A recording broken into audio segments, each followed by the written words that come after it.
principalmente, mas com foco já em selvagens, né? Já em silvestres, eu já trabalhava no NEPAS, que é o Núcleo de Estudo e Pesquisa em Animais Selvagens da UENF, desde a minha graduação. Entrei no NEPAS em 2009, e aí, por conta da rotina do NEPAS e a gente receber sempre animais sem histórico, precisar investigar bastante a origem daquelas lesões, eu tinha uma ligação muito forte com o laboratório de radiologia. E acabou que, por eu ter essa vivência no laboratório, eu optei por fazer a residência em diagnóstico por imagem. Não fiz residência em silvestres, porque na época não tinha residência em silvestres na UENF, hoje tem, né? Inclusive, se alguém tiver perto de se formar, será um prazer receber vocês por aqui. E fiz a residência e depois comecei a trabalhar com consultoria, principalmente com resgate de fauna, né? Mas também trabalho com desenvolvimento de plano de manejo, inventário, afugentamento, enfim, uma série de coisas.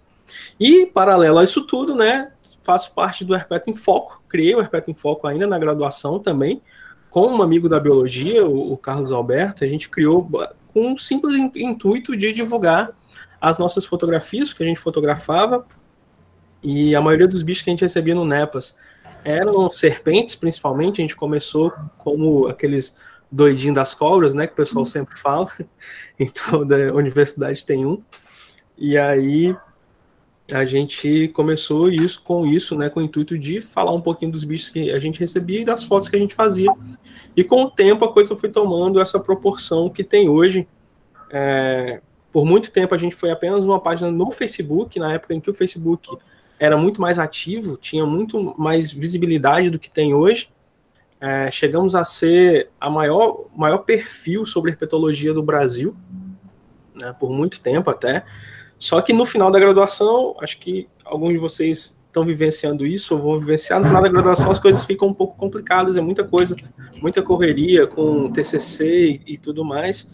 Acabou que o Herpeto em Foco foi ficando um pouco de lado, e quando eu entrei na residência em diagnóstico por imagem, aí foi que eu tive menos tempo ainda para tocar os trabalhos do Herpeto em Foco. Ele ficou parado por uns 4 anos quase, e aí conseguimos voltar com as atividades em 2018, se eu não me engano, e aí entramos no mundo do Instagram, né, que o Instagram já estava bem estabelecido. Hoje em dia tudo funciona pelo Instagram, basicamente, e estamos aí de volta ativa, compartilhando informação sempre que possível. Um resumo, basicamente, do que é isso. Fala tudo, basicamente. Henrique, oi, aqui é a Bruna, Henrique. Ei, Bruna, tudo bem? Oi, tudo bem? Então, inclusive, eu até falei para os meninos, né? Gente, ó, só para vocês saberem, Henrique é cearense e, tipo, você foi mega recomendado pelo pessoal do Nurof, pela professora Diva, pela Castiele, a Roberta. Então, um abração das meninas. Nossa, o Nurof, quem não teve oportunidade ainda de ir, vá, porque o Nurof foi o primeiro lugar que eu fiz estágio quando eu comecei a me interessar por herpetologia. Na época, se eu não me engano, a Roberta, né, que é a veterinária lá, a Roberta tinha acabado de entrar no Nurof, né, e ela era patologista ou parasitologista, não tenho certeza, e tinha acabado de entrar no Nurof, estava começando também a aprender o manejo dos animais e tudo, e a gente aprendeu bastante coisa junto.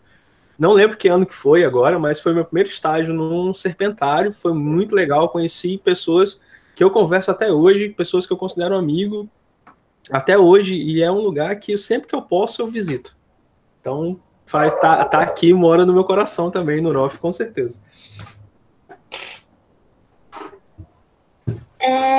Henrique, a gente tem algumas perguntas aqui para você, e primeiramente eu acho que o pessoal quer saber o que é que um herpetologista faz, né? Porque muita gente não sabe ainda, não conhece, e a gente queria saber com você.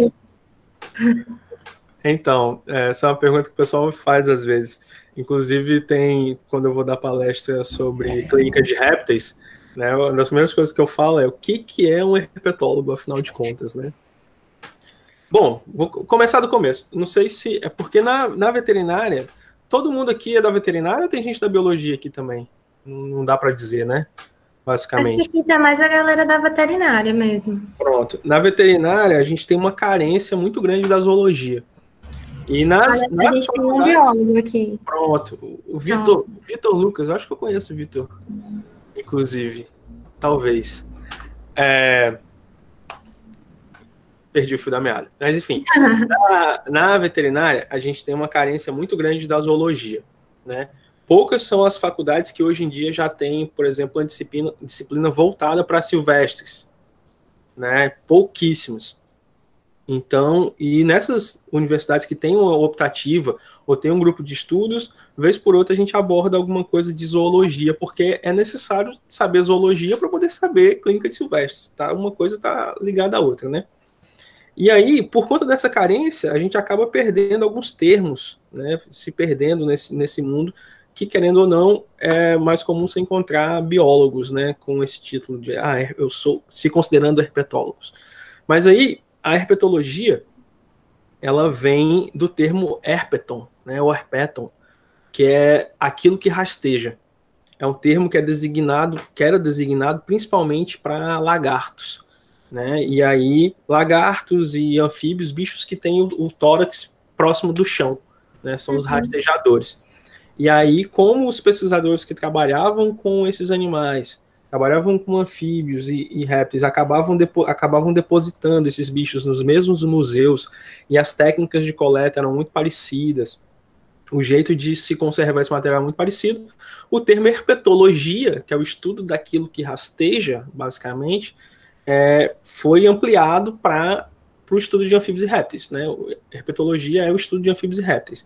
Então, basicamente, o herpetólogo é o profissional que se dedica ao estudo de anfíbios e répteis. E aí, se você parar para pensar, dentro de anfíbios e répteis, dentro do estudo de anfíbios e répteis, a gente tem uma gama de possibilidades, né? Diferente, por exemplo, do pessoal que se dedica ao estudo de mamíferos, que geralmente são formados em mastozoologia, eles são zoólogos dedicados para mamíferos, né? Para herpeto, vocês estão me escutando? Sim. Ah, tá. Você mutou o seu microfone, né? Foi. Do nada ficou um silêncio absurdo. Tudo bem, sem problema. E aí, diferente do mastozoólogo, que aí tem uma formação mais específica, o herpetólogo, a gente não tem uma formação muito específica de herpetologia. A mesma coisa para o ornitólogo, por exemplo, a pessoa que estuda aves. Então, dentro da herpetologia, você tem o herpetólogo que ele é especialista em anfíbios, você tem o herpetólogo que é especialista em serpentes, você tem o herpetólogo que é especialista em evolução, o herpetólogo que é especialista em parasitologia. Então, dentro do mundo da herpetologia, tem espaço para uma série de possibilidades, né? E aí, por muito tempo, eu nem me considerava herpetólogo. Eu falava, eu flerto, não sei como é que pronuncia direito, na verdade. Eu gosto de herpetologia, né? Eu sou um entusiasta da herpetologia. Só que hoje eu me considero um herpetólogo, né? Porque eu vejo que boa parte das coisas que eu faço são dedicadas ao estudo desses animais, seja na parte clínica, seja no campo, seja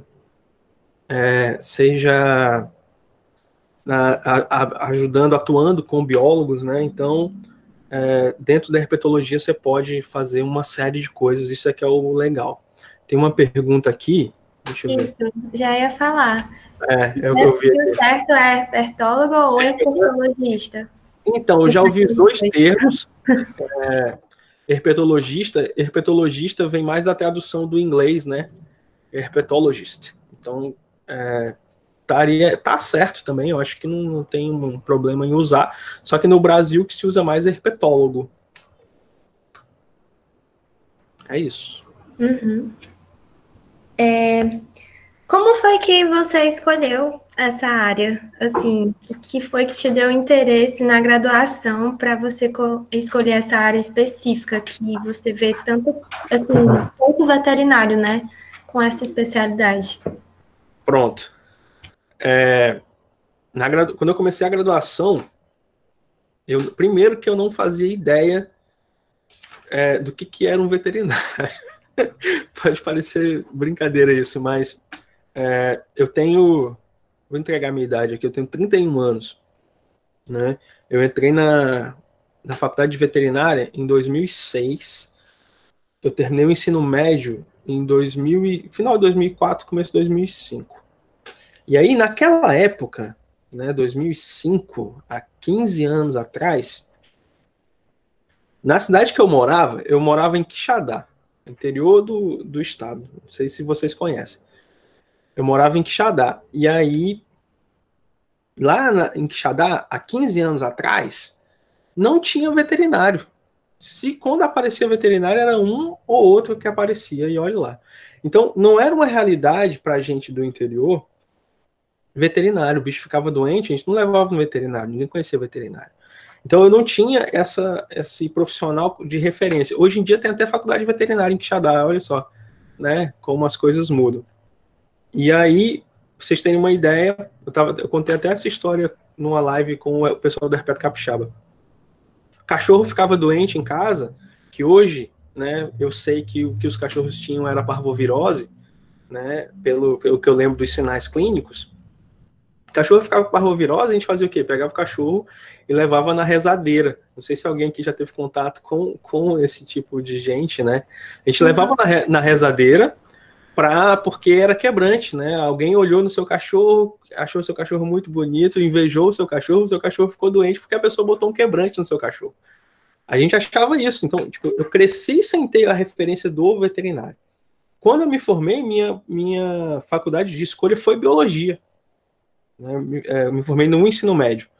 Né? Foi biologia, fiz vestibular para biologia, comecei a fazer biologia, mas não me adaptei ao curso. Fiz lá em Quixadá mesmo, né? Comecei em Quixadá. E aí, isso em 2005. 2006 foi que eu vim para campus para estudar veterinária. E isso, quando eu escolhi o curso de veterinária, escolhi meio na doideira, sem saber o que eu estava fazendo. Não fazia ideia do que eu estava fazendo de verdade. Tanto é que os meus primeiros períodos, os 3 primeiros períodos para mim foram horríveis, porque eu me sentia muito deslocado dentro do curso, eu era muito novo.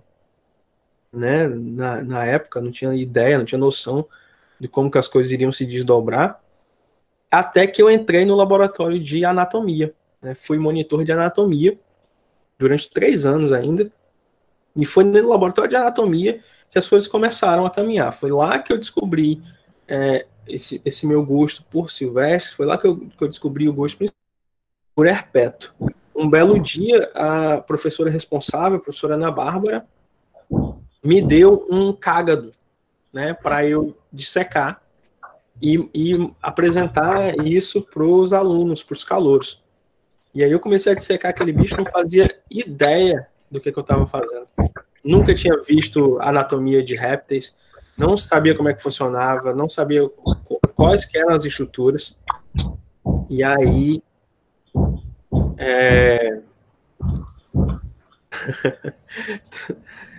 e aí, por conta disso, eu comecei a estudar, por conta própria, né, anatomia de répteis. Basicamente, anatomia de répteis. E aí, o primeiro livro que eu peguei para estudar foi o Zoologia dos Vertebrados. Se vocês não conhecem, é um livro que eu indico, Zoologia dos Vertebrados. E o livro, obviamente, ele não tinha na biblioteca de veterinária.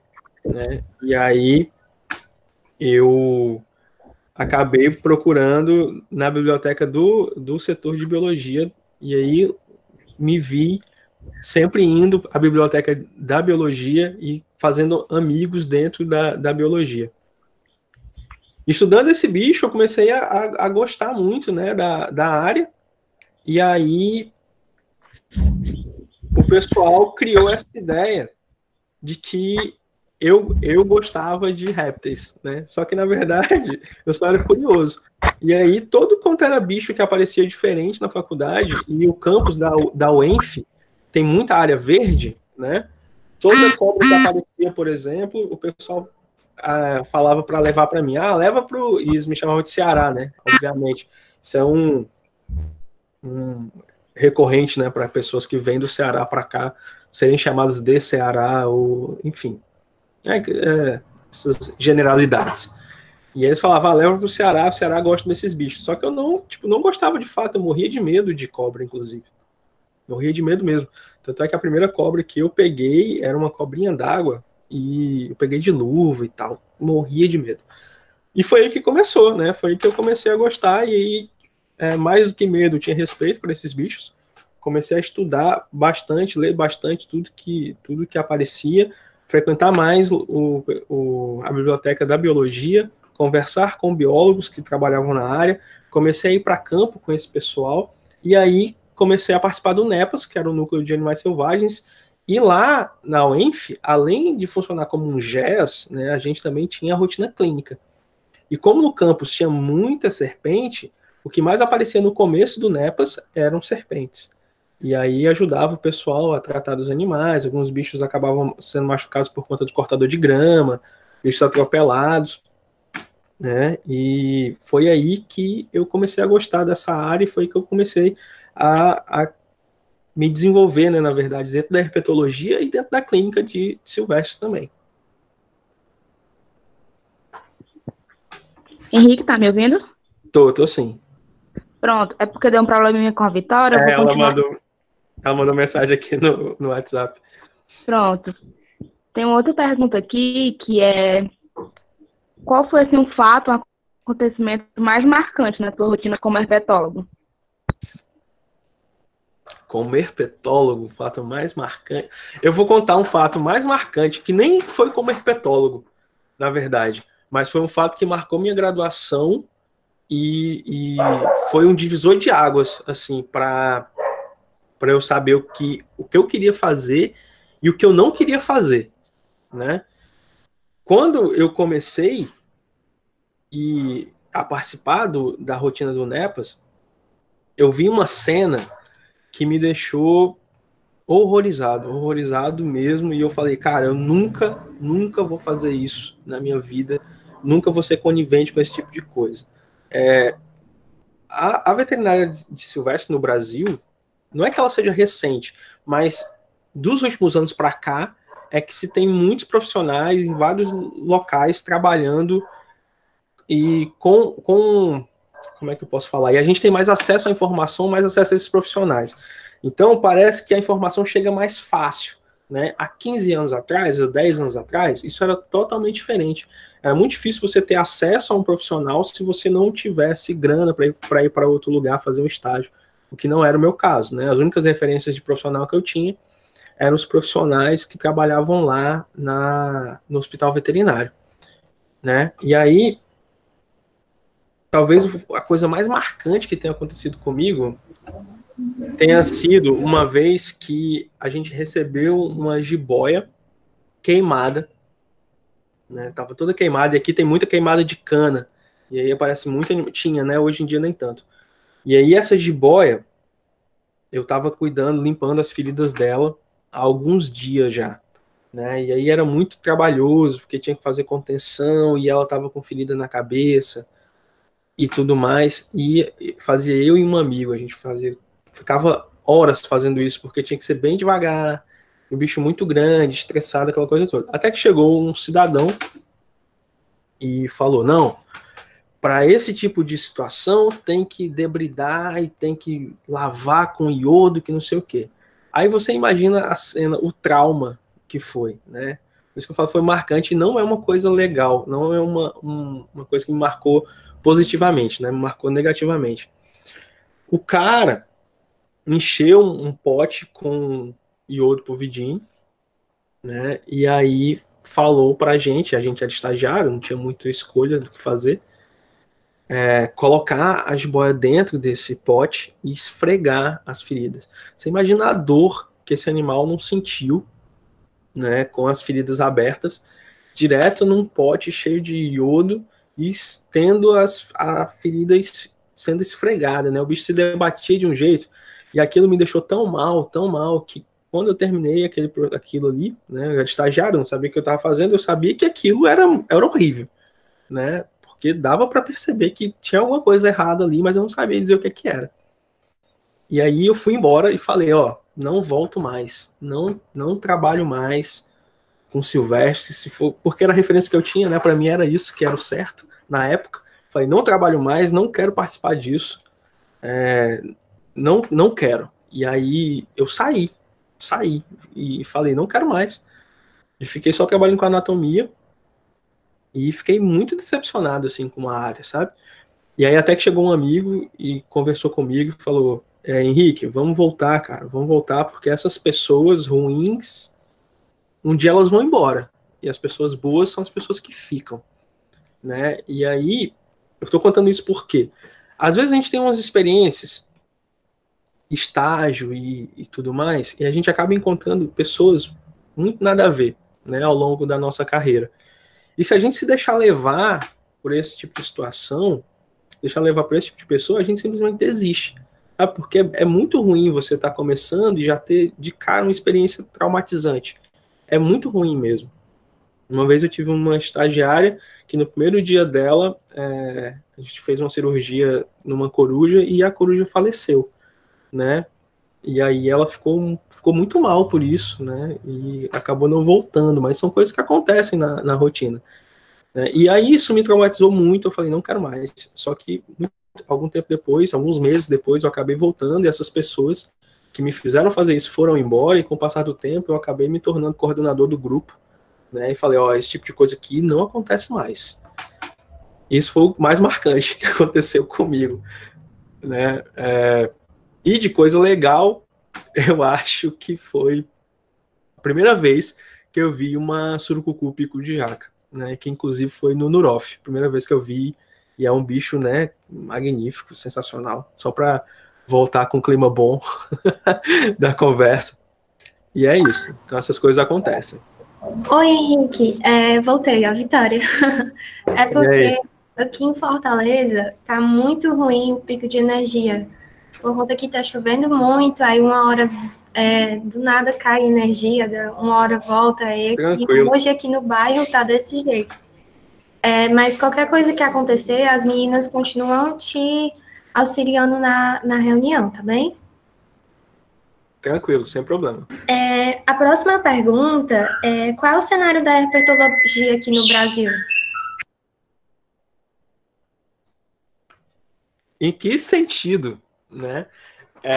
Bom,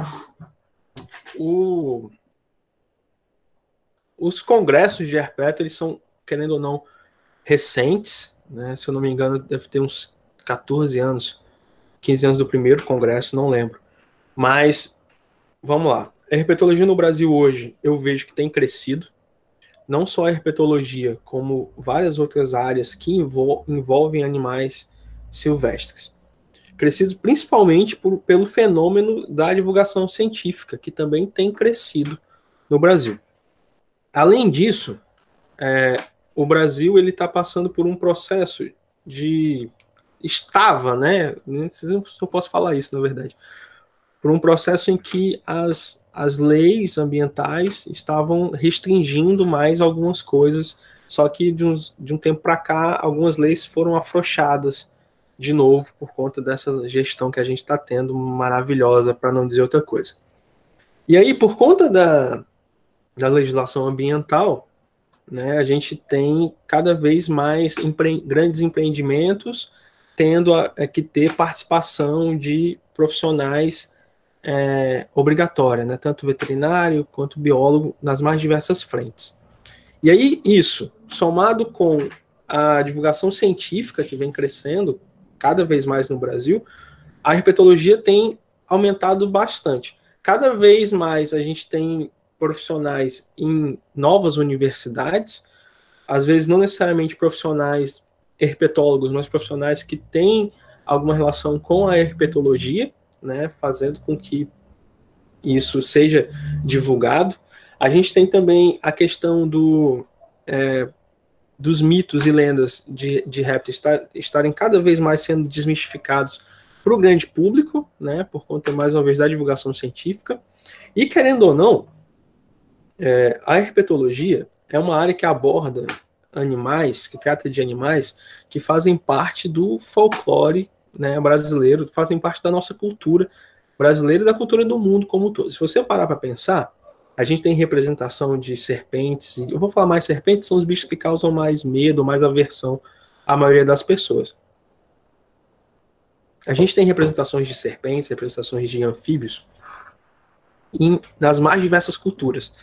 Tanto representando prosperidade, representando saúde, como representando algo ruim. Né? A gente pega, por exemplo, aquela representação clássica da serpente na Bíblia, que representa o pecado.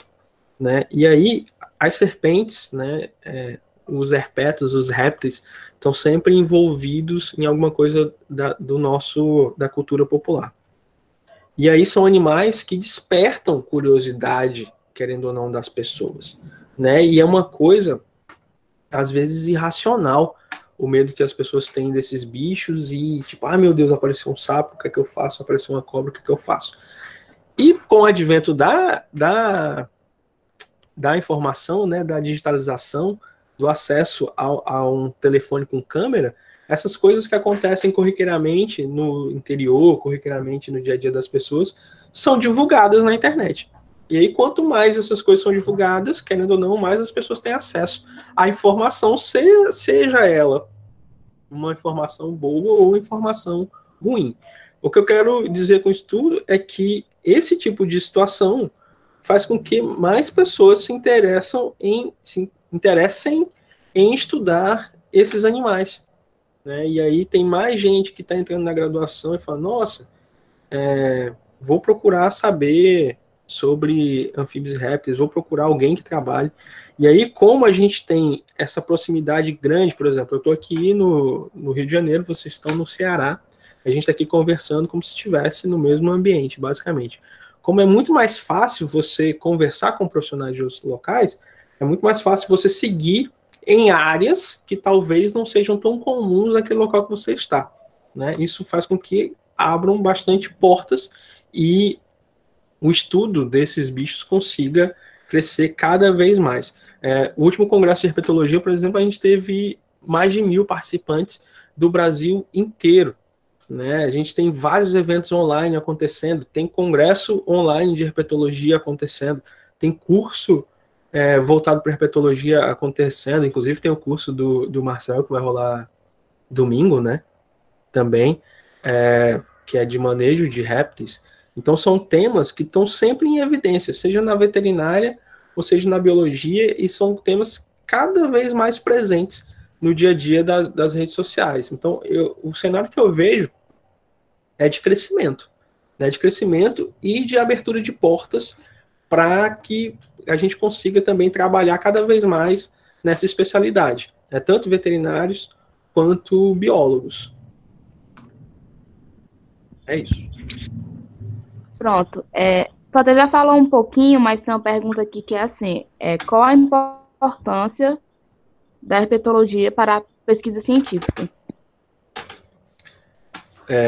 Enorme, né? Não só da herpetologia, mas todas as outras áreas. Mas falando especificamente da herpetologia, a gente tem uma série... Serpentes e alguns anfíbios são mini fábricas de fármacos, né? Se você parar para pensar. Bichos que produzem toxina, na verdade. E aí, esses animais estão sendo cada vez mais estudados para o desenvolvimento de uma série de medicamentos que podem ser utilizados desde tratamento de problemas cardíacos até cicatrização. E uma série de outras coisas. Saindo dessa questão da produção de fármacos, a gente pode ter os anfíbios, principalmente, como modelos de estudo de qualidade ambiental. Né? São bichos que estão estritamente ligados a ambientes aquáticos. E se a gente não tem uma boa qualidade do meio aquático, a gente tende a ter uma diminuição de diversidade de anfíbios, ou então esses animais tendem a aparecer cada vez mais doentes. Isso tem uma importância muito grande no monitoramento ambiental. Né? A gente tem, falando mais, deixa eu pensar, a gente tem esse problema do quitrídeo, né, que é o fungo que está ameaçando populações inteiras de anfíbios ao longo do mundo. Né? Será que esse fungo ele tem potencial para infectar humanos também? A gente só vai saber disso estudando esses bichos. Né? Tem alguns relatos em literatura, mas coisa experimental. Então, de certa forma, a herpetologia assim como várias outras ciências, né, é muito importante para a pesquisa científica como um todo, porque traz várias respostas. Uma outra coisa, a gente está vendo a utilização de pele de tilápia, por exemplo, para tratamento de ferida de queimadura. Também dá para se usar a pele de algumas rãs, né? Tem pesquisas abordando isso. Dá para se usar o material desses animais como alternativa para curativo, como alternativa como uma membrana biológica para uma série de outras coisas, né? Então, acho que precisa de mais gente investigar algumas outras coisas para a gente poder ampliar essa área mais dentro. É porque é uma pergunta bem ampla, né? Tipo, qual que é a importância da herpetologia para a pesquisa científica? Olha, toda importância, assim como o estudo de qualquer outra coisa, na verdade. Talvez eu tenha me perdido um pouco na resposta, mas é porque é uma pergunta que eu acho que não tem uma resposta precisa. Não, foi ótimo. Bem esclarecedor. É porque também muita gente, eu também, no caso, que não conhece muito a área, sabe? Sim, sim. Aí, né, não sabe que...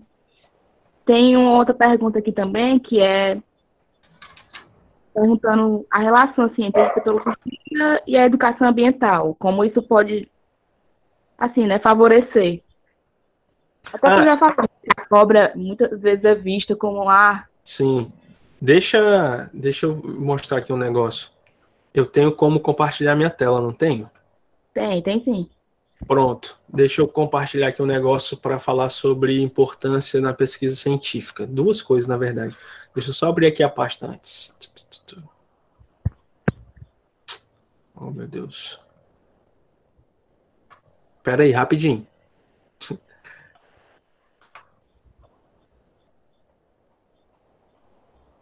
Como é que eu faço isso?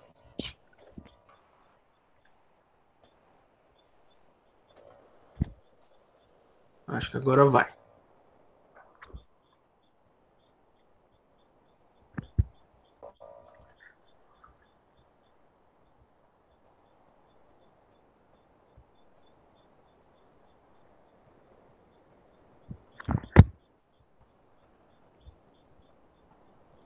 Tá, vocês estão vendo minha tela, não é isso? Sim, sim. Não, Sim ou não?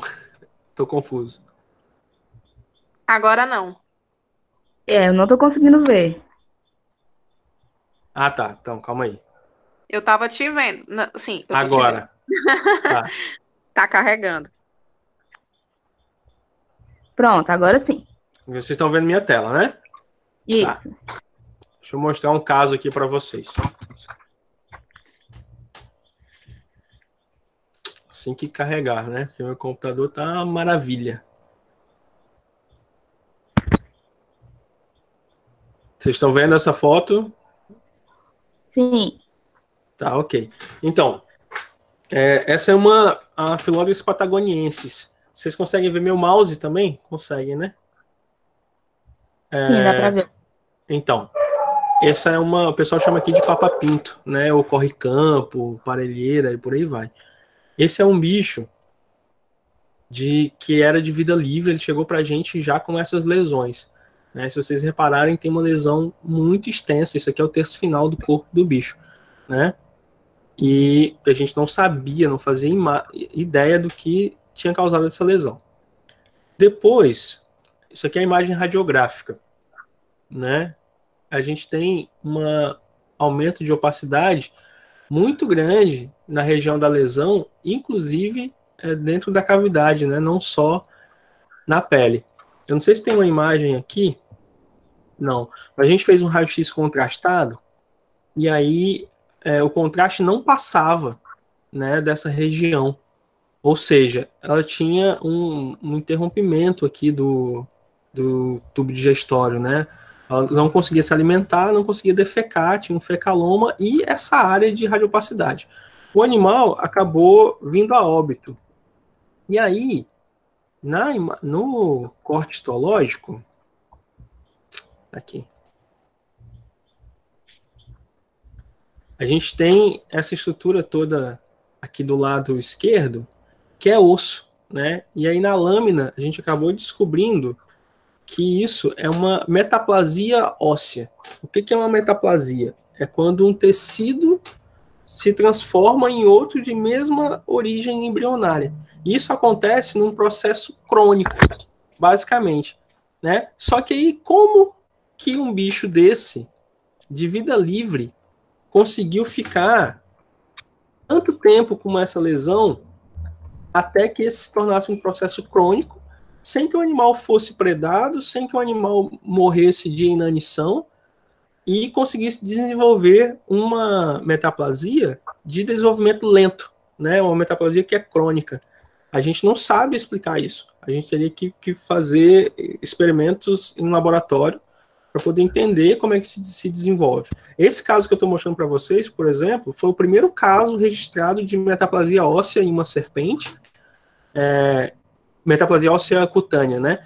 E o primeiro caso em serpente de vida livre, né? Isso aí é uma das coisas que a gente pode estudar, né, dentro da herpetologia. Tem uma outra coisa aqui que eu não sei onde que está. Se eu não achar, eu já vou passar para a próxima pergunta. Porque talvez eu não ache. Produção científica. Aqui. Isso aqui é outra coisa também que eu quebrei a cabeça por muito tempo, né? Isso é um anfíbio, é um sapo, né? Que dá para entender melhor. Que com a cavidade aberta, né? Retirou a pele, retirou as vísceras, e aqui seria a região paravertebral, que é a coluna do animal, e aí você observa que tem essas estruturas, né, laterais aqui paravertebrais. Eu fiz uma postagem sobre isso no Herpeto em Foco esses dias. Demorou 5 anos, basicamente, para a gente entender, para a gente descobrir o que era isso, né? Esse tipo de estrutura nada mais é do que reserva de cálcio desses animais. Só que a reserva de cálcio nesses bichos ela é mais comum de ser encontrada em girinos, né? Indivíduos adultos, a gente não entende bem em que momento esses animais precisam dessa reserva de cálcio bem desenvolvida. E aí, às vezes, o animal aparece... Na caixa, eu já tô falando com a tia Sandra. Às vezes, o animal aparece com uma lesão...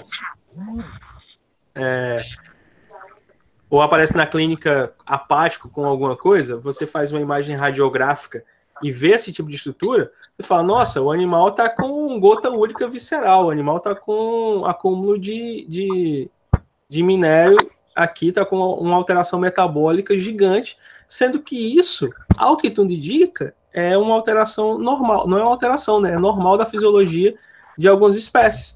Só que o metabolismo disso ainda não é bem entendido, né? Talvez entender esse metabolismo ajude a gente a tratar de outros animais na clínica com outras lesões. Então, tipo, dá para fazer, tem muita coisa ainda que precisa ser feita e todo dia a gente aprende um negócio diferente dentro da herpetologia, principalmente na veterinária. Beleza? Vou voltar aqui para... Voltei. Pronto, tá me ouvindo? Tô. Pronto. Tem uma pergunta aqui. Eu acho que como o pessoal viu que você era cearense, não sei nem se você vai, né, ter... A pergunta é assim, quais têm sido as principais contribuições da herpetologia no Ceará? Não sei nem se você tem contato, né, com isso, já que você não está aqui. Não tenho. Não sei, na verdade. Não sei mesmo. Tô totalmente por fora. Se quem quiser saber mais sobre isso, aconselho procurar a Débora Praciano, que era não sei se alguém conhece, que era do Nurof, né? Ela é doutora, herpetóloga, e ela trabalhou muito, né, na região, fez muitas coletas, participou de descrições de espécies. Débora Praciano e o Daniel Cassiano, né, são esses dois profissionais que vão saber. Olha, o orientador do Vitor acabou de falar aqui no chat, né? Vão saber responder melhor essa pergunta, porque realmente Eu não trabalho mais no Ceará com herpetologia, né? Os meus estudos voltados para herpetologia são aqui no Sudeste, principalmente no norte do estado do Rio de Janeiro. Então, no Ceará, o cenário da herpetologia no Ceará, eu estou totalmente por fora. Pronto. Tem outra pergunta que é se as serpentes podem receber nomes diferentes dependendo da sua idade. Sim, podem sim. Inclusive, também tem uma postagem no Herpeto em Foco sobre isso. Vocês conseguem me ver normal aqui ou a câmera trava? Vocês estão me ouvindo direitinho? É porque eu mudei a tela. Dá pra ver aqui sim. Dá Então pra ver tá. normal. Enquanto eu vou falando, eu vou ver se eu acho aqui uma foto para mostrar para vocês. Sim, tem serpentes que recebem nomes diferentes ao longo da vida, e isso é um problema. Isso é um problemão. Principalmente quando você quer levar em consideração nomes populares, né? A gente não deve discutir cientificamente, a Thais Guedes falou isso outro dia, a gente não deve discutir cientificamente nomes populares. Porque... Cadê o curso Serpentes, meu Deus? Porque, né, são nomes que variam de local para local. E aí, por exemplo, as Corallus hortulanos, né, que agora é Corallus hortulana, mudou agora há pouco, que são as cobras viadeiro, a cobra de viado ou suaçu-boia, né? São bichos que tem aí no Ceará. Aí elas são chamadas de cobra de viada, que elas são chamadas mais de suaçu-boia. Algumas falsas corais, por exemplo, é que eu não achei foto aqui. Algumas falsas corais, eu vou escrever aqui no chat. E aí vocês pesquisarem no Google aí depois. Petrolários. Algumas falsas corais, quando elas são jovens, elas têm coloração com aquelas listras, né? Vermelho, amarelo e preto. Esse bicho que eu botei no chat é um exemplo disso, Oxyrhopis petrolaris. Só que quando elas ficam adultas, elas ficam totalmente cinza escuro, ou preto, né, dependendo. E aí, quando elas são adultas, elas são chamadas de cobra preta, né? E a mesma coisa acontece com Pseudoboa nigra. Vou colocar também o nome aí. Pseudoboa nigra. Pseudoboa nigra é outro bicho que pode ter coloração malhada de preto e branco, ou pode ser totalmente preta ou totalmente branca. E aí ela é chamada de coral leite, ou cobra que mama, ou cobra preta. Inclusive a cobra associada àquele mito, né, de que durante a noite e tira o bebê da mulher que está amamentando e mama, né, o leite da mulher. É um mito bem comum aí no Nordeste, pelo menos eu ouvia muito isso quando eu era criança. Já ouvi falar. Então, esses dois bichos aí, Oxyrhopis petrolaris e Pseudoboa nigra, tem publicações no Herpeto em Foco sobre, no Instagram, se vocês quiserem dar uma olhada lá depois.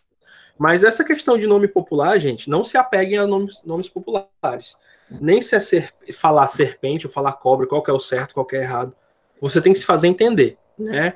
E aí, saber que se você chegar no Sudeste, por exemplo, aqui, a gente chama de calango, por exemplo, lagartixa de parede.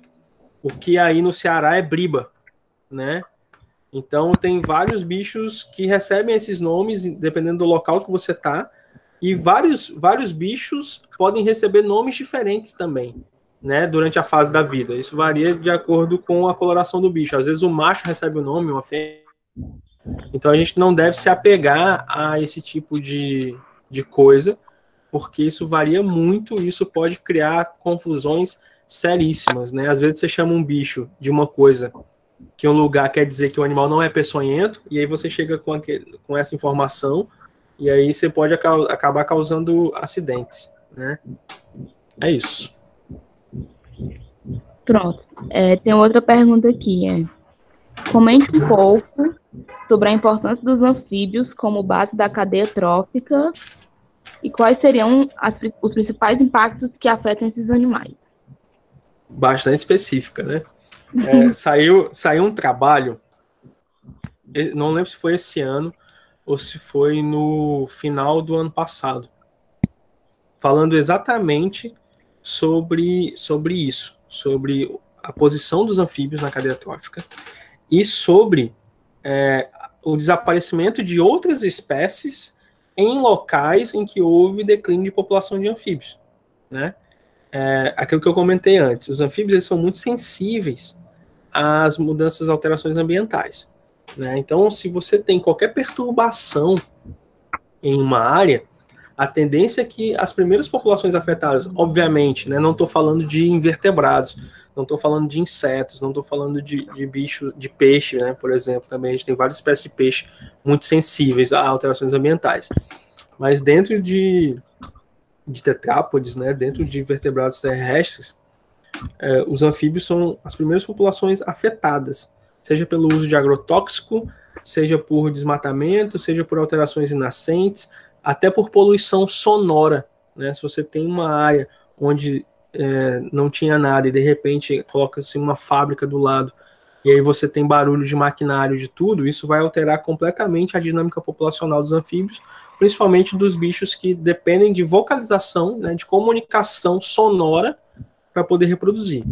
E aí, com a alteração dessa dinâmica desses indivíduos, ladeira abaixo, né? Ladeira acima, na verdade. E aí você tem a diminuição dos predadores desses indivíduos e por aí vai. Então, o trabalho que eu citei, que eu não lembro o nome agora, trata justamente da diminuição da quantidade de serpentes em áreas em que houve diminuição de anfíbios, né? Então, falando que os anfíbios têm um papel importantíssimo, né, na cadeia alimentar. E aí, não só na cadeia alimentar, né? Você tem também alteração de indivíduos de base de cadeia, você tem alteração em dinâmica de parasita, em dinâmica de micro-organismos de maneira geral. Beleza? Beleza. Tem uma pergunta do Níbio aqui no chat, que ele queria saber como funciona a legislação de presas que são oferecidas para as cobras. Bom, não tem uma legislação específica para presa viva. E aí a gente entra em uma discussão aqui bem ampla, né? Que vai com relação ao bem-estar animal. Acho que a única coisa que limita isso seria as questões voltadas à ética, na verdade, científica, né? De animais de biotério e tudo mais, e ao bem-estar animal. Acho que a primeira coisa que a gente tem que pensar é da necessidade ou não de se oferecer uma presa viva a uma serpente que está em cativeiro, né? Primeiro, se o animal ele está num biotério e você vai realizar um trabalho de comportamento, ou está num biotério simplesmente por estar em um biotério para extração de peçonha ou alguma coisa do tipo, subentende-se que você tem uma licença para manutenção desse animal e nessa licença você tem que descrever como que esse animal vai ser mantido, né? Desde instalações à alimentação. Se a tua licença prevê que tu pode alimentar esses bichos com presa viva, ok, né? Se tua licença não prevê isso, e aí você pode ter um problema mais relacionado a maus tratos. Por mais que a gente tenha autorização para criar camundongos e tudo mais, né? São bichos às vezes tidos como animais domésticos, aquela coisa toda, abre muita brecha para a gente ter problemas com maus tratos. Colocar um animal vivo dentro de um recinto, dentro de um terrário, né, de uma serpente, às vezes a serpente vai demorar para abater aquele animal, às vezes a serpente nem vai abater aquele animal, o bicho vai ficar lá sem água, sem comida, tendo um estresse constante de estar dentro da caixa com um predador. Isso configura maus tratos, né? E aí o problema está justamente nisso, né? De estar gerando uma situação de maus tratos. Aqui no NEPAS, e aqui de maneira geral dos bichos que ficam comigo, eu só ofereço presa viva para bichos que vão voltar para a natureza e que eu preciso avaliar de alguma forma a capacidade que esse bicho tem de pegar uma presa viva, né? E aí tudo pensando com muita calma antes de fazer isso, de simplesmente colocar uma presa viva dentro do terrário. né? Não tem uma resposta específica também para isso, tipo, a legislação é essa, né? Mas tem que se atentar a essas questões de, principalmente, bem-estar animal. E se as autorizações que você tem estão prevendo essa utilização de presa viva para alimentação, né? Agora, se tu tem um bicho de pet, né? Se tem uma serpente de pet, eu não vejo por que dar a presa viva para o bicho. É isso.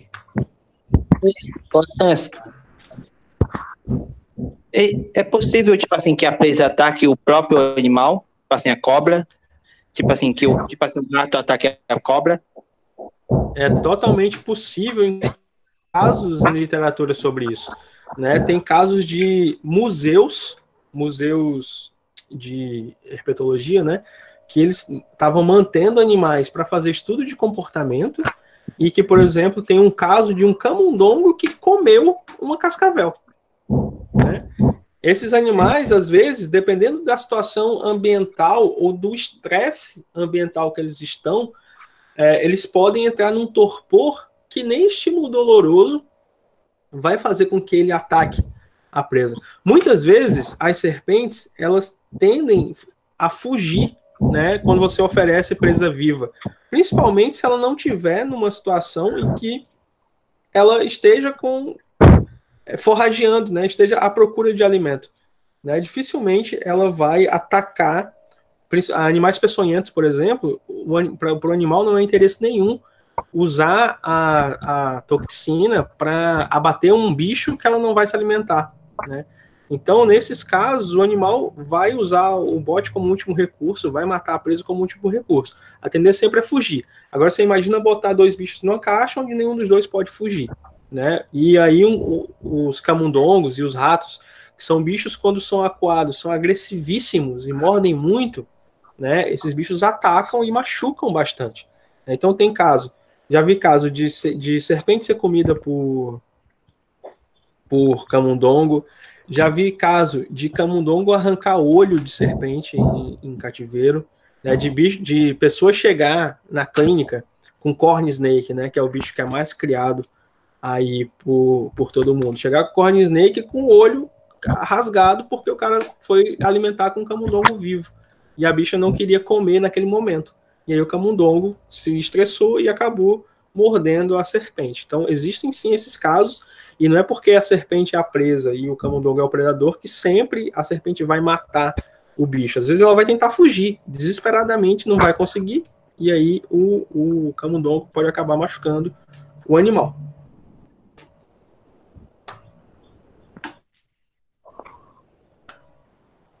Pronto. Alguém tem mais alguma pergunta? Deixa eu só olhar aqui as perguntas que tem aqui. Eu acho que o meio que já respondeu. Estão me ouvindo? Tô sim. Tem a Priscila Assunção tem uma pergunta. Pronto. Pode responder? Qual que é a pergunta? Eu tô tentando olhar aqui a outra janela para ver. Deixa eu ver aqui.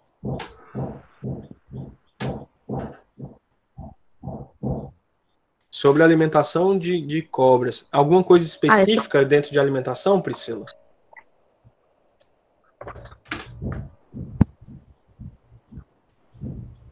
Bom, tá. Sim, dá para comprar. Dá para comprar ratos abatidos, sim. Algumas lojas vendem pela internet, né, mas o ideal é procurar fornecedores locais. Tem alguns problemas envolvidos com a venda de camundongos abatidos na internet. Era muito comum conseguir comprar no Mercado Livre, né? Você conseguia comprar, tinha sites específicos. Deixa eu até ver se ainda tem. Fazer uma pesquisa rápida, né, no Mercado Livre, você encontrava bandejas de animais congelados, embalados a vácuo, que eram vendidas para alimentação de serpentes. Eu acho que hoje, aqui, ó, ainda vende no Mercado Livre, você consegue comprar, né? Mas aí entra naquela questão de, o animal, como que é a criação desse bicho, né? A criação em si é legalizada, né, o ideal é procurar fornecedor local. Geralmente, em áreas que tem uma grande concentração de pets exóticos, né, de serpentes e de lagartos e outros animais, tende-se a ter também um comércio bem estabelecido de alimentos para esses bichos, seja grilo, roedores, peixes e por aí vai. Acredito que em Fortaleza você consiga comprar facilmente camundongo, não sei, posso estar falando besteira, mas aqui em Campos, por exemplo, você consegue comprar camundongo já abatido, congelado, vendido em saquinho embalado a vácuo, com a etiqueta do vendedor, né? Dá para comprar, dá para acessar isso sim. Tá? Mas eu tenho uma dúvida. Pode falar. Pode falar.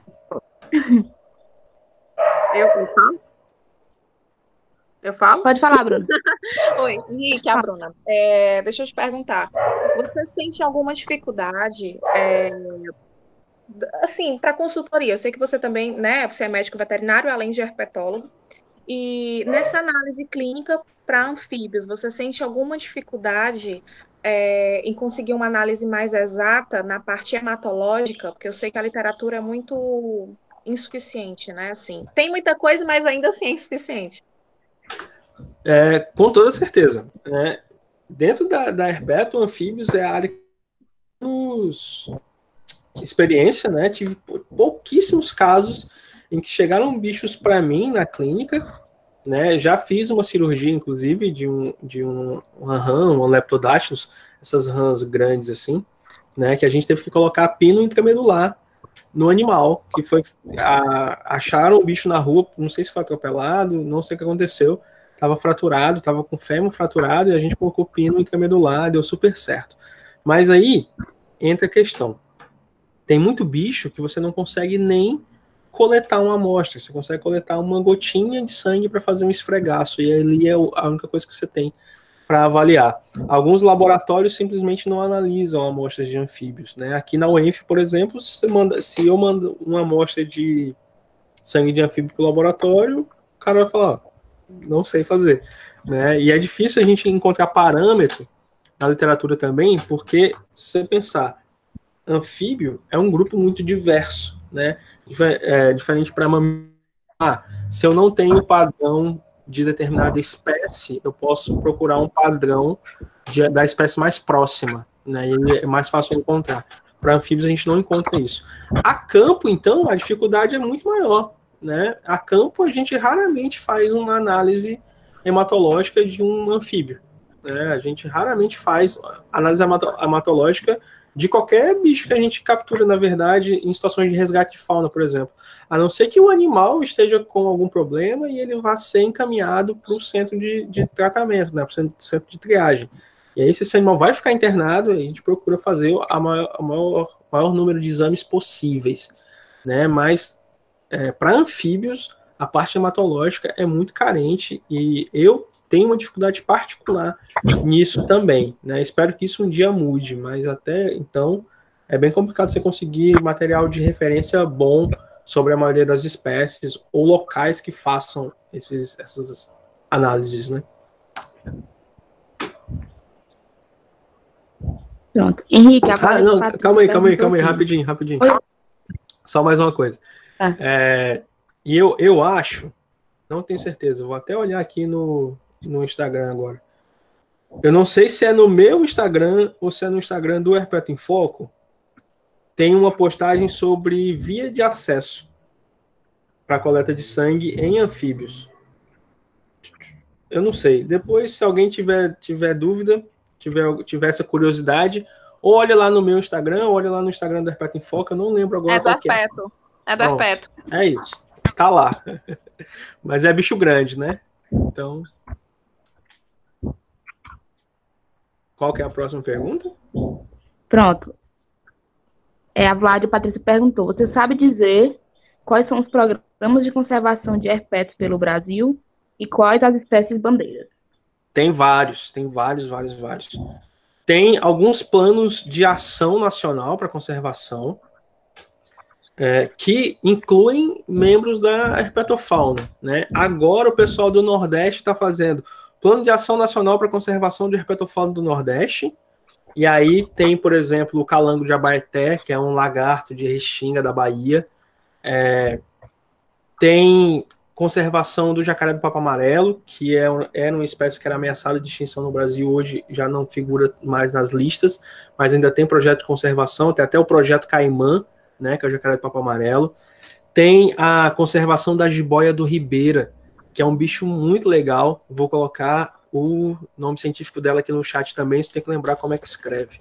Corallus cropani, que é uma jiboia, é um parente das soçoboias, né, na verdade. Tá aqui, coloquei no chat aí o nome do bicho para quem quiser procurar. Corallus cropani é uma jiboia que não era vista na natureza há mais de 30 anos, né, quase 50 anos, na verdade. E aí, por conta de educação ambiental, né, o pessoal, um conhecido meu, inclusive o Bruno, fez um trabalho muito legal de educação ambiental numa localidade lá de São Paulo, e aí os moradores encontraram um bicho e deram para o cara. Né? Não se encontrava o animal há quase 50 anos. E aí foi feito todo um projeto de conservação em cima disso, né? E esse é um dos exemplos mais legais que eu conheço, né, de redescoberta na natureza dessa espécie. Aí tem a Corallus cropani, a própria surucucu-pico de jaca, né, que é a Lachesis multa, também tem projeto de conservação. Para anfíbios, no sul, a gente encontra projeto de conservação do Melanophreniskos admirabilis, que é o sapinho admirável de barriga vermelha. Vou colocar o nome popular aqui. Barriga vermelha. Né? Mas aí, se jogar isso no Google, aparece. Tem esses sapinhos, tem o Melanophreniskos, né? Mas tem vários outros anfíbios desse grupo, esses bichos pequenininhos, que tem várias pintinhas vermelhas e verdes e tal. Tem várias espécies que tem programas de conservação. Né? Então, é só pegar a última lista nacional de animais de fauna ameaçada de extinção do Brasil, o livro vermelho de fauna ameaçada de extinção do Brasil, que saiu em 2018, né? A grande parte das espécies de herpeto que tem lá listadas nesse livro tem projetos de conservação. Né? São projetos de conservação bem recentes, mas tem, e alguns casos pequenos ainda, que não conseguem receber, por exemplo, estagiário, ou receber gente para trabalhar, porque não tem muita verba, diferente, por exemplo, de um programa de conservação do tamanho da bandeira ou de uma onça pintada, que são bichos que a gente chama de fofofauna carismática, né? São bichos que chamam mais atenção do que anfíbios e répteis. Mas tem bastante, inclusive. O Vitor está falando aqui que no Ceará tem do Adelofrine maranguapensis, que pelo nome deve ser de Maranguape, né? Não conheço Maranguape direito, mas enfim, tem também. Oi, Henrique, Vitória aqui, consegui voltar. Vitória, que bom. Queria saber se você tem já participou de algum projeto, ou se você conhece algum projeto de reabilitação de répteis, e se no caso, como é feita a reabilitação, se é muito difícil ser feita, como é os protocolos? Reabilitação em que sentido?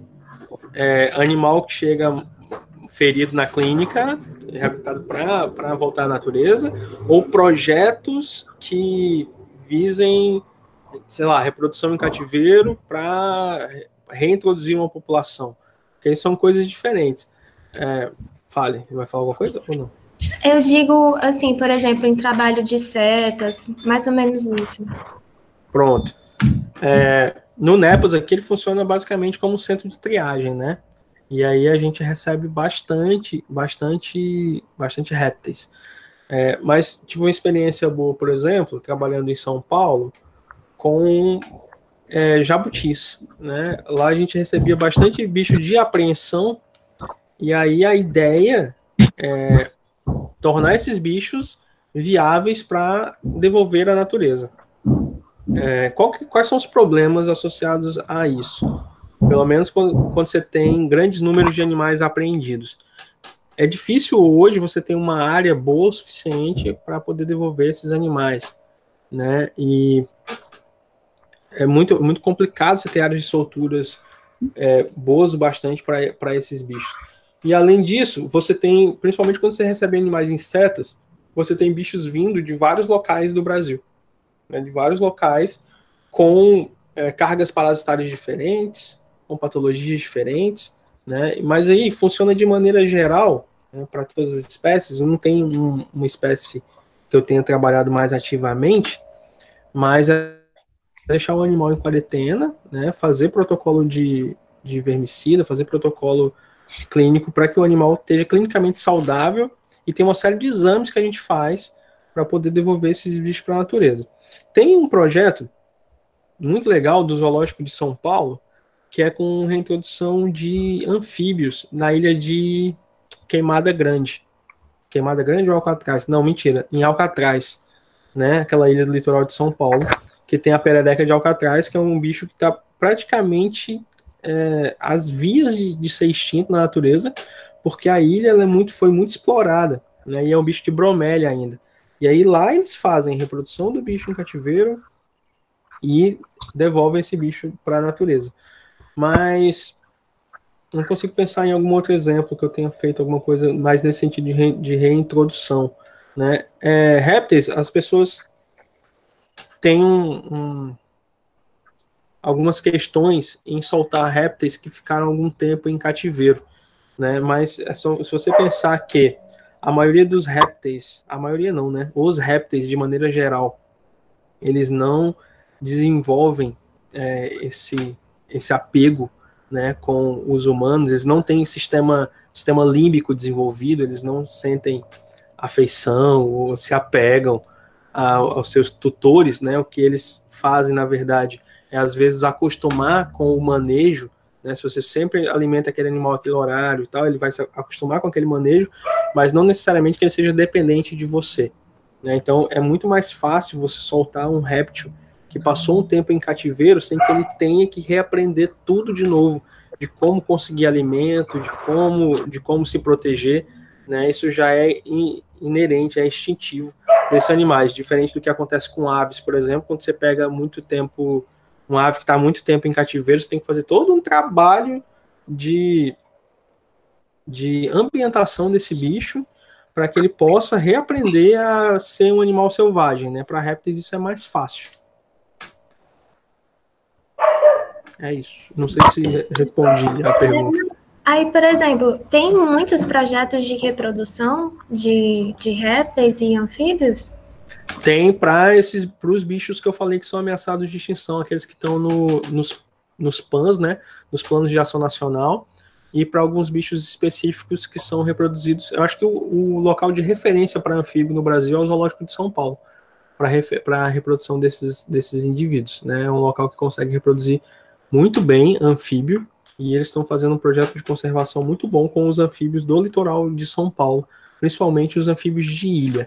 E aí, para réptil, a gente tem um exemplo bom também, que é o caso da jararaca ilhoa, né, que é um bicho que é endêmico da ilha de Queimada Grande, que é reproduzido. Tentam, né, reproduzir esse bicho em Butantã, né, mas tem alguns projetos sim, mas são poucos. Certo. Obrigada, Henrique. A gente também tem outra pergunta aqui, de um dos ouvintes, que querendo saber como é que funciona a clínica ortopédica de répteis, se você tem experiência com essa parte e como funciona. Tenho. Pouca, mas tenho. Deixa eu achar aqui os negócios. Henrique, enquanto você procura aí, eu queria só ler uma consideração que o Vitor Lucas deixou aqui no chat, que é bem legal. Uhum. Certo? Pode Ele falar. falou, né, que no Ceará por muito tempo só teve o Nurof da UFC, mas hoje tem vários nomes fortes na RPET em diferentes universidades. A UES está com parceria com o Museu Nacional do Rio de Janeiro para dar início no Museu de História Natural do Ceará, em Pacuti. Daqui a alguns meses irão acontecer expedições. Conseguimos registrar alguns meses atrás uma nova ocorrência de coral verdadeira, bicho que é amazônico. Vai vir muita coisa boa para a RPET futuramente. Queria só Massa deixar demais, massa demais. tá salvo na live aqui as considerações. Muita gente tá tendo problema para entrar. Porque tá muito ruim a conexão aqui, parece que choveu, pronto, né? A internet ficou horrível. Só Imagina. para ficar salvo. Não, que bom, muito bom saber disso. É o que eu falei, né? As coisas tendem a melhorar e crescer cada vez mais. Eu vou compartilhar a tela de novo, que eu vou mostrar um negócio aqui para vocês.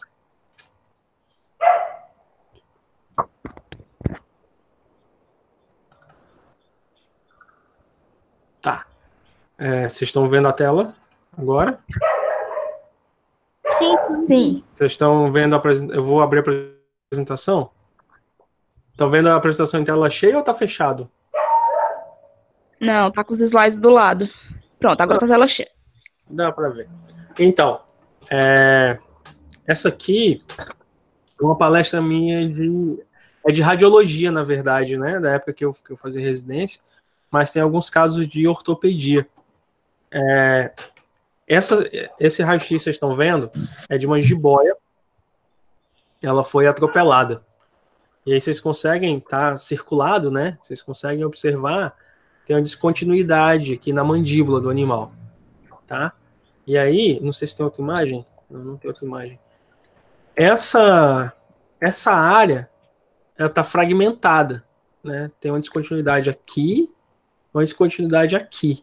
Então, esse fragmento, ele tá solto, né? Durante o procedimento cirúrgico, já acabou não conseguindo manter esse fragmento. E aí, vou mostrar aqui outras fotos. E aqui o animal, né, sedado para o procedimento. E o que a gente fez? A gente colocou uma placa, né? Essa placa ortopédica de pequenos animais mesmo, né? Lá na universidade a gente acaba pegando o material do pessoal da clínica de pequenos. Eles ajudam a gente às vezes, né? E aí, para poder manter o alinhamento da mandíbula. O mais importante aqui é que você manter a mandíbula alinhada, porque senão o animal não consegue se alimentar sozinho, né?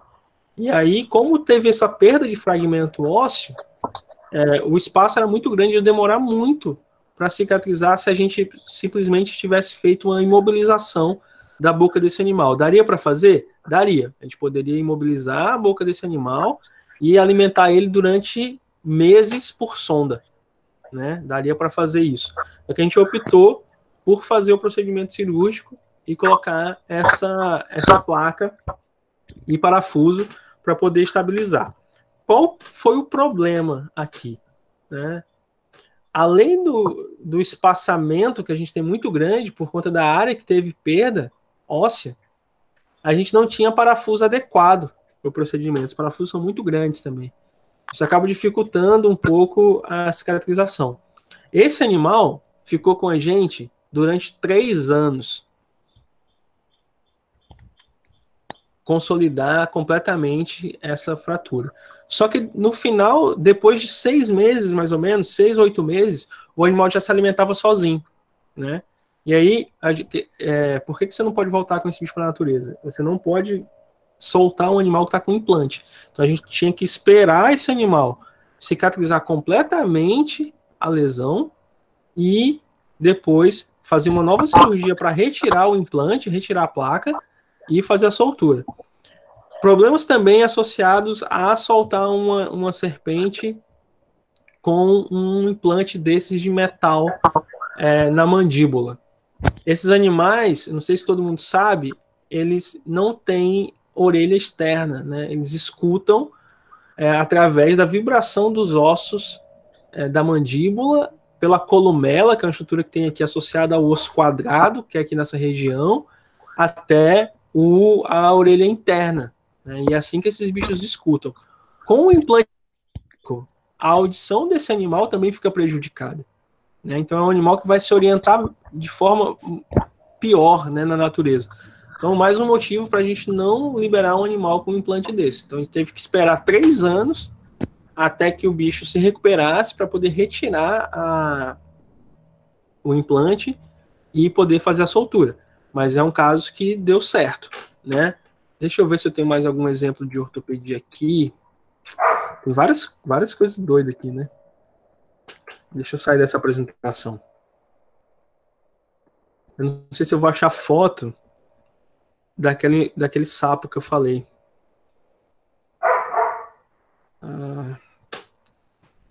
Acho que não. Eu acho que o caso de ortopedia que eu... Ah, não, tem outro caso aqui também, mas é muito parecido, só que é em jacaré. E aí vai parecer que só tem fratura de mandíbula, né? Nesses bichos. E aqui também o jacaré, que ele foi atropelado, e aí teve fratura de mandíbula, e a gente optou pela mesma técnica, né? Só que qual que é a diferença? Na jiboia, como a gente tem pele, tem uma musculatura para divulsionar, a gente consegue colocar a placa dentro, né? Cadê?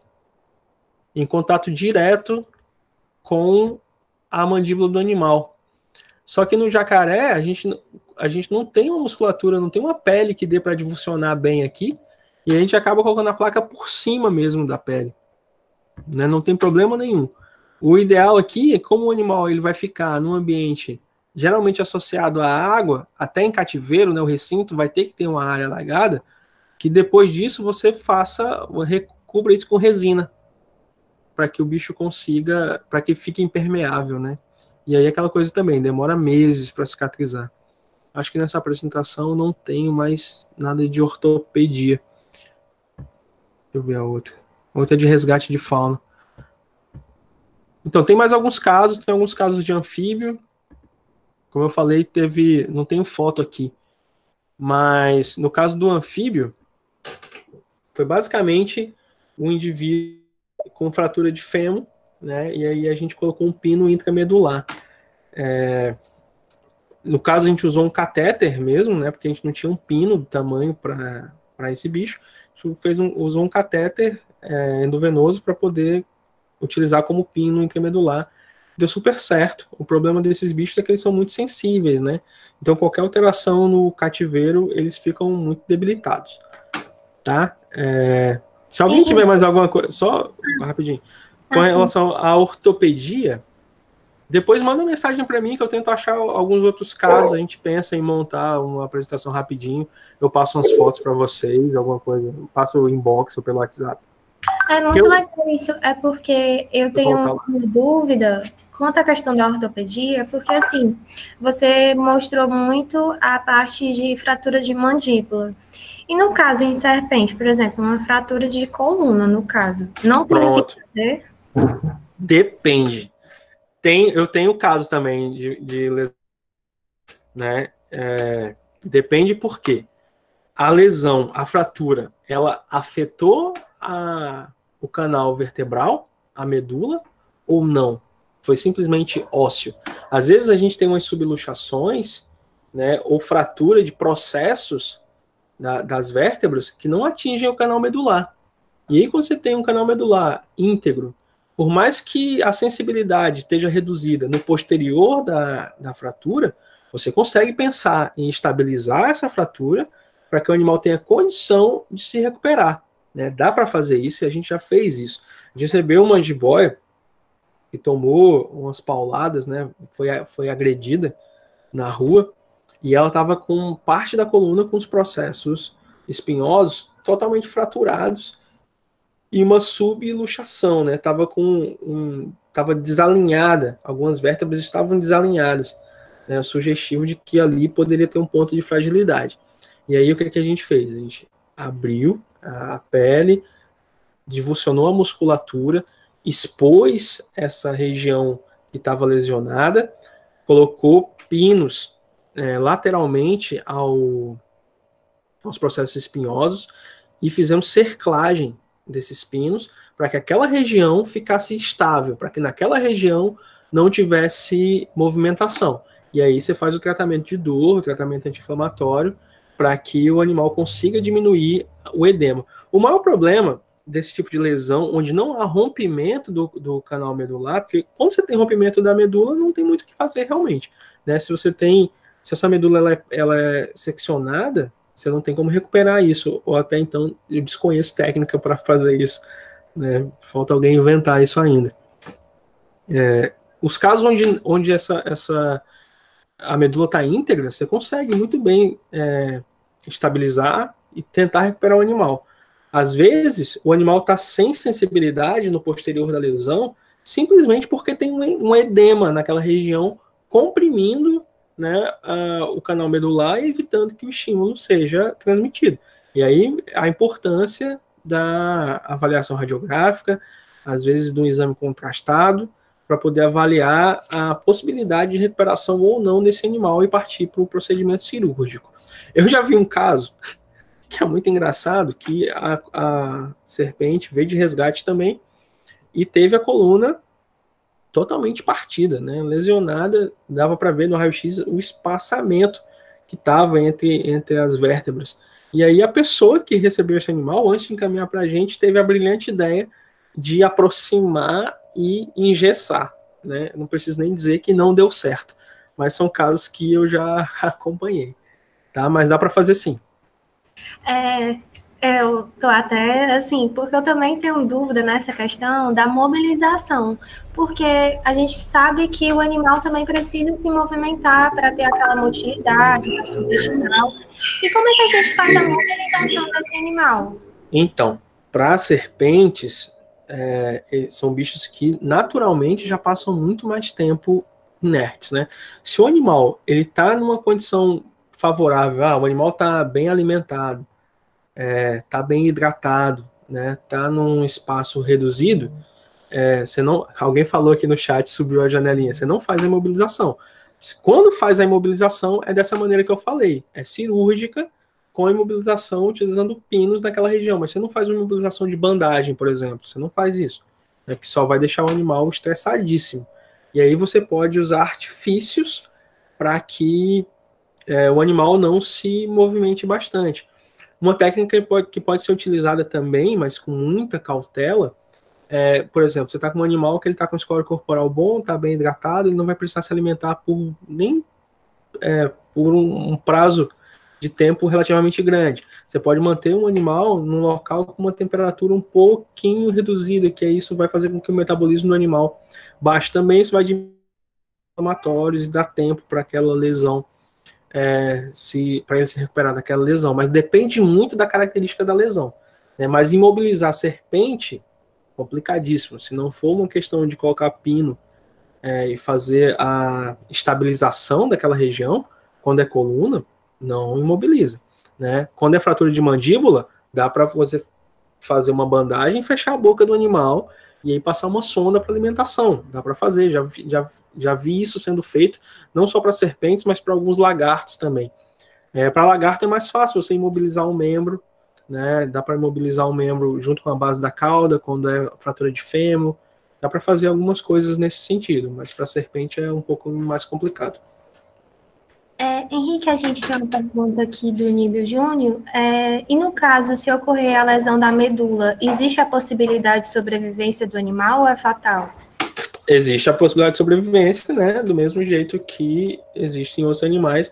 A gente tem animais paraplégicos e animais tetraplégicos. A diferença é que a serpente, com uma lesão de coluna, vai ter uma parte do corpo dela que não vai se movimentar. E aí, o que você tem que avaliar? Esse animal vai ter qualidade de vida no cativeiro? Você tem condições de manter um animal desses com qualidade de vida no cativeiro? O animal vai estar defecando sem precisar de você fazer um enema, sem uma intervenção? Ele vai conseguir se alimentar sozinho ou você vai ter que forçar sempre para alimentar esse animal, né? Essas coisas que você tem que avaliar. Tem um amigo que já ficou um tempo com uma jiboia que ela não mexia o terço final, né? Mas ela se alimentava sozinha e ela defecava sozinha. Ela teve uma lesão na coluna que o terço final dela não tinha movimentação. E você observa um pouco de atrofia muscular também, né? Mas tem que se avaliar a qualidade de vida do animal. Isso para todos os casos. Henrique, a gente, no caso, não tem mais nenhuma pergunta. Alguém quer fazer mais uma pergunta para o Henrique? Eu quero. Estou esperando aqui, tem 3 horas. Quem é? É a Bruna que tá falando? É a Bruna, sou eu. Pronto. Fala. Macho, deixa eu te perguntar. Pergunte. você acha que a gente sabe hoje que essa questão dos pets não convencionais, né? Em especial o mercado dos répteis está crescendo pra caralho, né? Tipo, a gente está vendo um interesse muito grande, né? A gente consegue ver isso dentro da clínica também.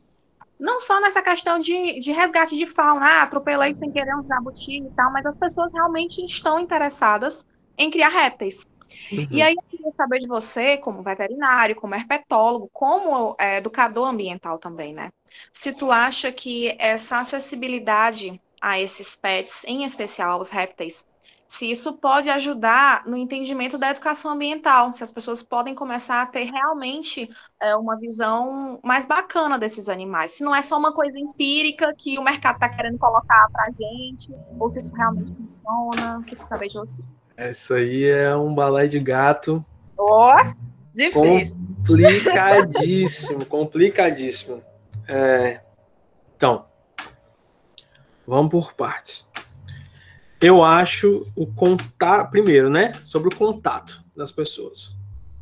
Eu acho o contato da pessoa com esse tipo de animal importantíssimo em projetos bem consolidados de educação ambiental, né? E não é porque tipo, a pessoa tem um pet que necessariamente e você leva esse pet para algum lugar e tal, que a pessoa vai estar fazendo a educação ambiental. Não é, eu acho que não é assim que funciona, não é assim que a banda toca. Tem que ter um contexto, né? Tem que ter todo um contexto, além do fato da pessoa ter um pet. Mas eu acho sim que o contato com esses animais, a maior proximidade desses animais, faz com que as pessoas tenham menos preconceito e acabem matando menos. Aí, o outro ponto com a maior flexibilidade do comércio, né, a gente tem mais gente tendo acesso a esses bichos. Porém, são bichos que são muito caros, né? São bichos que custam R$3.000, R$4.000, R$5.000, dependendo da espécie que você quer, né? E aí acaba que tem muito caso ainda, tipo, o cara vende legalizado R$3.000, mas eu consigo para você por R$500 do tráfico, né? Isso é outra questão também que a gente tem que observar. O quanto isso, enquanto o Brasil não tem capacidade de fiscalizar direito o comércio ilegal, o quanto isso vai trazer realmente de benefício ou de malefício com relação ao tráfico. Porque outra coisa que se fala vai se liberar a criação, o tráfico diminui. Eu não acho que é tão simples assim, né? E aí, outra questão, né? As pessoas têm problemas absurdos com criação de cão e gato, né? Que são os bichos mais comuns que você tem em pet. Cães e gatos. As pessoas não sabem criar direito cão e gato, né? Ainda tem dúvida quanto à alimentação, tem dúvida com relação ao manejo. Aí você vem para os roedores. As pessoas criam chinchila e porquinho da Índia, e para quem trabalha em clínico, quem faz estágio em clínica de pets são convencionais, vê que a maioria dos problemas desses bichos está relacionado com erros de manejo. Aí você extrapola isso para répteis, são bichos que são menos criados ainda, né? Eu acho que ainda tem muito para a gente andar até em pensar em flexibilizar mais o comércio desses animais no Brasil. Eu acho que tem que ter uma fiscalização muito maior, né, para esses bichos, tanto no cenário nacional como um todo, de tráfico, do tráfico como um todo, para poder pensar em flexibilizar a criação dos animais. Aí tem outro porém, né? A gente vê que tem uma série de espécies exóticas que o pessoal quer criar, né? Tem as cornes, snakes, king snake, as pitons, dragão barbado, as pogona, dragão barbado é o mesmo bicho, os gecko leopardos, tem uma série de animais, né? Mas e aí? Se começar a criação desses bichos, e esses bichos começarem a fugir, e esses bichos se estabelecerem, a gente tem condição de reverter um quadro desse? Não tem. A gente tem condição de fiscalizar? Não tem. Eu acho que teria que se fazer um cadastro, né, de todo mundo que tem interesse nesses bichos. Primeiro, eles teriam que fazer um cadastro de todo mundo que tem animal de estimação como um todo. Acho que tinha que começar daí, né, para a gente começar a pensar em flexibilizar o acesso desses bichos. acesso da população a esses bichos. Mas é um cenário que eu acho que vai ficar cada vez mais comum, não tem como voltar, e cada vez mais necessário de profissionais capacitados para atender esses bichos na clínica. Porque o que vai ter de problema de manejo vai ser absurdo, porque as pessoas não sabem simplesmente criar esses bichos. E acho que quando a questão da educação, eu falei, acho que tem que ter um contexto muito bem estabelecido, porque simplesmente chegar com o bicho e apresentar para alguém e tudo mais. Pode ser mal interpretado às vezes. Essa questão que você falou de fugir, né, Henrique, ela é muito, assim, que precisa ser discutida, porque eu já escutei um caso de uma pessoa que ela criava uma cobra, aí no caso essa cobra fugiu e foi para a casa vizinha. Aí o vizinho, desesperado, acabou matando essa cobra, entendeu? Isso é um problema muito grande. Aqui acontece direto. Corn snake em condomínio. O pessoal me liga, tem uma cobra aqui no condomínio, não sei o que você vai chegar, você vai ver uma corn e o porteiro já matou. Outro dia também me ligaram, tinha uma pogona andando no estacionamento, sabe? Isso acontece, os bichos fogem, cara. É difícil manter esses bichos. Se você der um vacilo, o bicho foge. Às vezes, quando a gente está com um animal em internação, eu e Letícia, a gente costuma levar bicho para casa, para cuidar em casa, porque é mais prático, não precisar ficar indo ao hospital direto, né? E às vezes os bichos fogem, a gente tem todo cuidado, a gente pega as caixas, fecha a caixa com fita às vezes, e mesmo assim, vez por outra, algum bicho foge. É comum. Agora você imagina isso em grande escala, bichos que têm potencial de invasão, né? Bichos que... Nós tivemos... Desculpa, tá te atrapalhando. Pode falar. Não, é porque a gente tem um caso muito conhecido, que é o que acontece hoje na Flórida, né, nos Everglades, né, a gente teve aí essa invasão das Piton Molurus por lá, mano, que estão... Exatamente.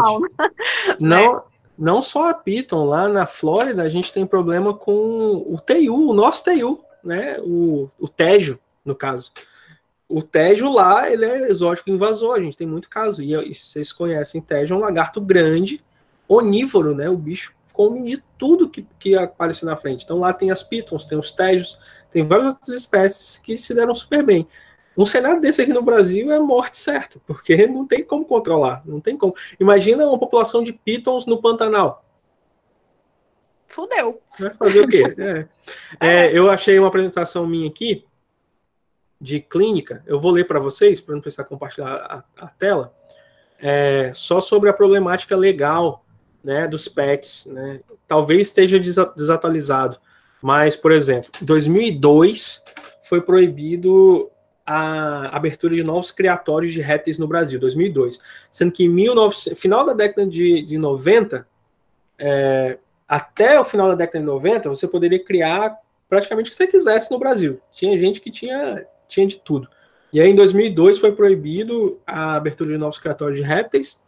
Em 2007, teve a resolução do CONAMA, né, propondo a lista PET, da lista de bichos que você poderia criar como PET. Em 2008, saiu uma instrução normativa que de novo, proibindo a abertura de novos criatórios. Em 2011, saiu uma lei complementar, tirando a responsabilidade da fauna do IBAMA e passando para a esfera estadual. E aí, a partir disso, cada estado teve autonomia para criar suas próprias listas PET.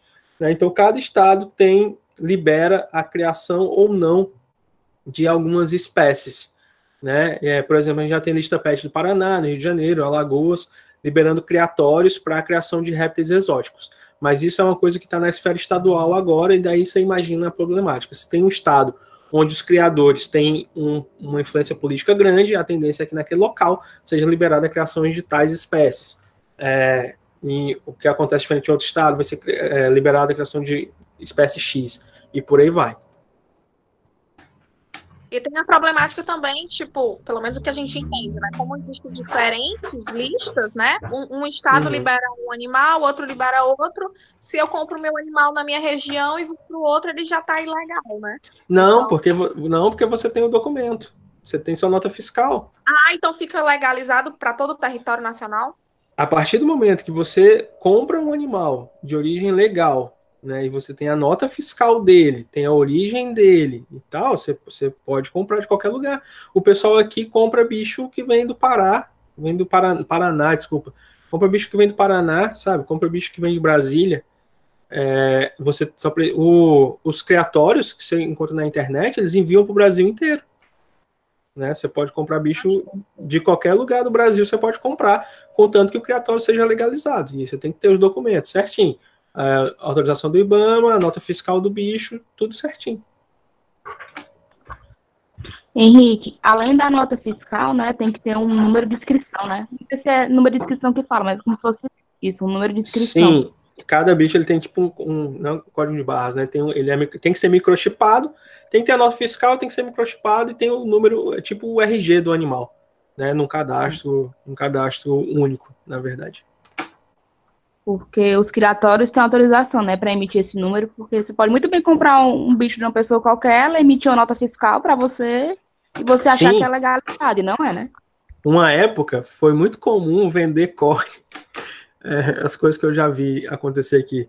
O pessoal pegava, comprava microchip, chipava a corne e vendia dizendo que a corne era legalizada porque eles davam o número do microchip. Mas, porra, é microchip de cachorro, microchip que você compra na internet.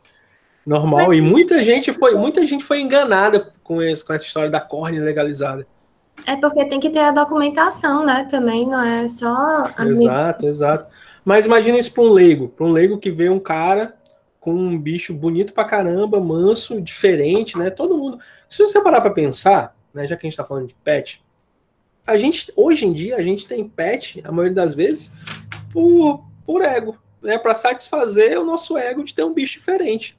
A gente quer ter uma serpente, por quê? Porque é diferente. A gente quer ter uma ave, porque é um bicho diferente. É para satisfazer as nossas vontades. Né? Então, se a outra pessoa tem um bicho desse, eu vou querer ter também. Por que eu não posso ter? Né? Então, muita gente que não é da documentação acaba comprando nesse rolo do ilegal sem saber o que está fazendo. Né? É muito comum.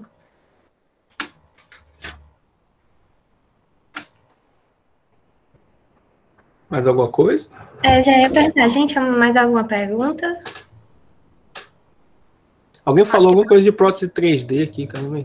Foi, o Níbio, ele tinha perguntado sobre a questão de resina. Não, ele tinha perguntado como é que funciona no caso de ruptura e lesão existência em casos de tartarugas. Aí as meninas falaram, né, que é utilizado resina odontológica ou prótese 3D, mas quem vai decidir a melhor o protocolo é, no caso, veterinário.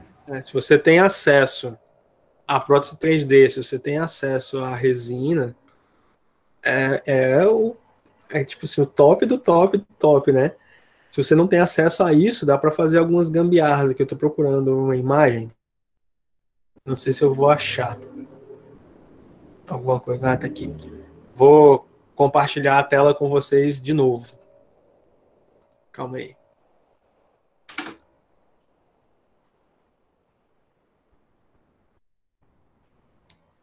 Estão vendo aí?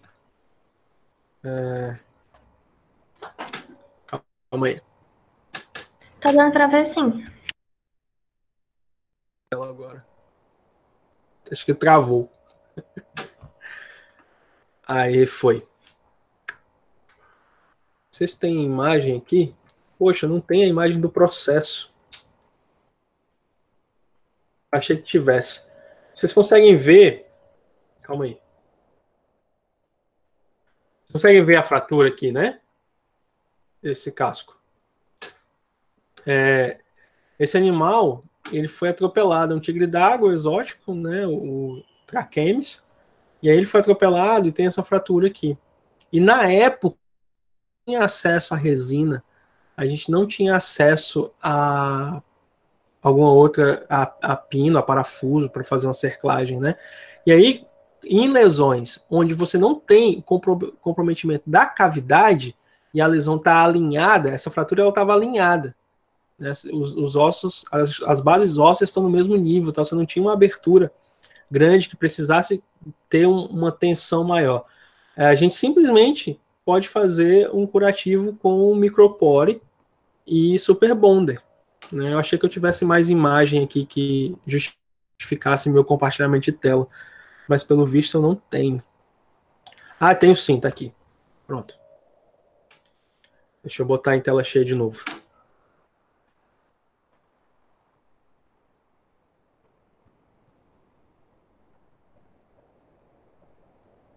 Deixa eu voltar aqui para ver se tem mais alguma coisa. Então, ó, esse caso aqui, esse não, que esse é feio pra caramba. Esse aqui que é mais simples, né? Esse aqui com essa lesão extensa, né, não tinha nem como fechar no momento, a gente teve que tratar primeiro como ferida aberta, até revitalizar um pouco.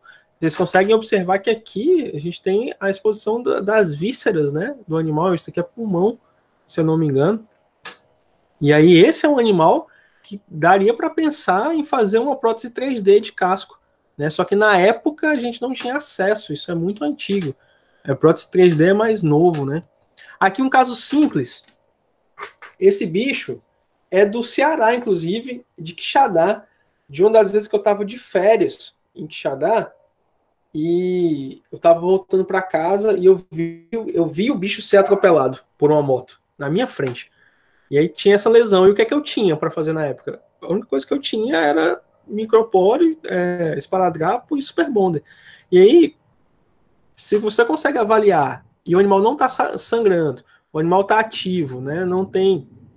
Não aparenta ter hemorragia interna, não tem exposição de órgão e a lesão está alinhada, você pode simplesmente fechar isso com micropore e super bonder. Só que aí tem que pensar no seguinte, você não pode colocar o super bonder direto aqui ou alguma outra cola cirúrgica, né? Aquele vet bonder, alguma coisa. Você faz uma camada primeiro de micropore e depois você usa o super bonder para impermeabilizar isso, para que o animal possa ir para a água sem molhar a ferida. E aí, esse tipo de curativo, você pode manter ele, se você fizer uma asepsia direito, se você limpar bem a ferida, você pode manter ele por meses.